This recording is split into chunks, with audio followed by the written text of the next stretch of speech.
अस्सलामुअलैकुम वरहमतुल्लाहि वबरकातुहू। नाजरीन, वर्ष अरब में आपका खैर मकदम है, स्वागत है। आज हम बात कर रहे हैं अरब व हिंद ताल्लुकात की। जाहिली दौर में समाजी यकसानियत क्या थी, बराबरी क्या थी, अरब और हिंदुस्तान के दोनों उनके रिश्ते क्या थे, उनके ताल्लुकात कैसे थे, उनके संबंध कैसे थे और लोगों में कैसे मेलजोल और ताल्लुकात और तहजीबों में यकसानियत क्या थी। अरब और हिंदुस्तान के दरमियान ताल्लुकात सिर्फ इस्लामी दौर में नहीं बल्कि ज़माने जाहिलियत से हैं और दोनों तहजीबों में कई समाजी यकसानियत पाई जाती है, समानताएं पाई जाती हैं जिनका असर बाद में ज़ाहिर हुआ। आज हम देखेंगे कि जाहिली दौर में अरब व हिंद की मुआशरत, उनका समाज, उनके रस्म व रवाज और समाजी अक़दार में कौन सी मुशाबहतें मौजूद थीं। पहली चीज़ ये है कि उनके ताल्लुकात क्या थे। जाहिली दौर में अरब व हिंदुस्तान के तिजारती और सकाफ़ती ताल्लुकात बहुत मजबूत थे।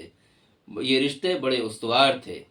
अरब ताजिर हिंदुस्तान के साहिली शहरों जैसे केरल, गुजरात और सिंध से मसाले, ऊद, बखूर और कपड़े ख़रीदते थे, जबकि हिंदुस्तानी ताजिर अरब इलाक़ों में जाकर खुशबू, कीमती धातुएँ और दीगर सामान फ़रोख्त किया करते थे।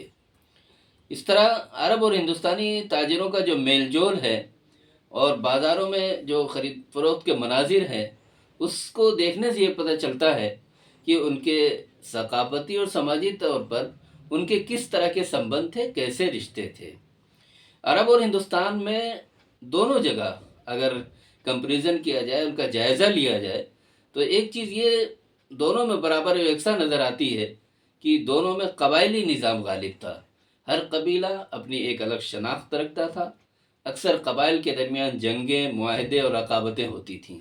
अरबों में कुरैश, बनु हाशिम, बनु उमैया जैसे कबाइल थे, जबकि हिंदुस्तान में राजपूत, यादव और दीगर ताकतवर कबीले मौजूद थे। समाजी दर्जाबंदी दोनों मुआशरों में आम थी। अरबों में आज़ाद, सरदार, ग़ुलाम और मवाली का तस्वुर था, जबकि हिंदुस्तान में ज़ात पात का सख्त निज़ाम राइज था। दोनों जगह कुछ लोग आला हैसियत के हामिल थे, कुछ अपर कास्ट के थे, कुछ लोअर कास्ट के थे, कुछ मिडिल कास्ट के थे और उनमें जो कम हैसियत के थे उनके हुकूक महदूद थे। इसी तरह अगर औरतों की हालत देखी जाए तो दोनों जगह एक जैसी थी।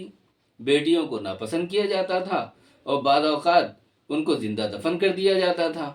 शादियों में एक से ज़्यादा बीवियों को रखने का रवाज आम था। अरबों में सरदार कई शादियां करते, जबकि हिंदुस्तान में, हिंदुस्तानी मुआशरे में राजा महाराजा के यहाँ कई कई बीवियां होती थीं। मजहबी अकायद में भी उनके यहाँ यकसानियत थी, बराबरी थी। दोनों मुआशरों में बुत परस्ती आम थी। अरब में लात, मनात, उज़्ज़ा जैसे बुतों की परस्तिश की जाती थी, जबकि हिंदुस्तान में वैदिक देवी देवताओं की इबादत की जाती थी। दोनों जगह मजहब का ताकतवर तबका कंट्रोल करता था और आम लोगों को मजहबी रसूमात में उलझा कर रखा जाता था। इस तरह अगर हम उनके सकाफती और ख़ानदानी रिवायात को देखें तो इससे ये ज़ाहिर होता है कि जाहिली अरब और कदीम हिंदुस्तानी मुआशरों में तफरीह के ज़राए भी एक तरह के थे। खेल कूद और तफरीह के जो ज़राए थे वो एक तरह के थे। शायरी, कविताएँ, मौसीकी, दास्तान गोई का रवाज दोनों जगह आम था। अरब में मशहूर शुअरा जैसे इमरुल कैस, लबीद इब्न रबिया थे, जबकि हिंदुस्तान में संस्कृत और प्राकृत ज़बान में नज़्म और नस्ल लिखी जाती थी। दोनों जगह ख़ानदान को मजबूत रिश्ता समझा जाता था और मुश्तरका ख़ानदानी निज़ाम राइज था, जहाँ बुज़ुर्गों की बातें मानी जाती थीं। अरब और हिंद के समाजी, तिजारती और सकाफ़ती रवाबित की अगर झलकियाँ हमें कुछ देखने को मिलें तो ये सब मुशाबहतें हमें ये बताती हैं कि जाहिली दौर में अरब और हिंदुस्तानी मुआशरों में कई मुश्तरक पहलू मौजूद थे। कई बातें उनके अंदर समानताएं थीं, कई पहलू से वो बराबर थे, यकसानियत उसमें थी। यही वजह है कि जब इस्लाम आया तो उसने अरब और हिंदुस्तान में तेज़ी से अपनी जगह बनाई, क्योंकि बहुत सी समाजी रिवायात पहले एक दूसरे से मिलती जुलती थीं।